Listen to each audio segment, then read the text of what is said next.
চট্টগ্রামে আইনজীবী সাইফুল ইসলামকে হত্যা মামলায় আদালতে 164 ধারায় স্বীকারোক্তিমূলক জবানবন্দি দিয়েছে মামলার 1 নম্বর আসামি চন্দন দাস।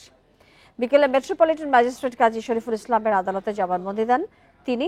পুলিশ জানিয়েছে 7 দিনের রিমান্ড শেষে দুপুরে তাকে আদালতে তোলা হলে স্বীকারোক্তিমূলক জবানবন্দি দেয় চন্দন।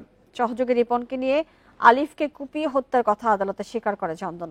গত 26 নভেম্বর আদালত প্রাঙ্গণে আইনজীবী সাইফুল ইসলাম আলিফকে কুপিয়ে হত্যা করা হয়।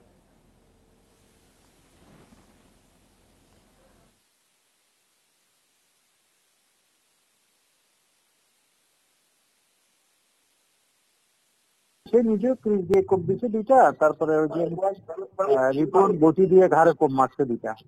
রিপন যে তার সাথে যে হেলমেট পরা ছিল রিপন, সে বটি দিয়ে ঘাড়ে দুটো কোপ মারছে, সেও ক্রিজ দিয়ে দুটা কোপ মারছে।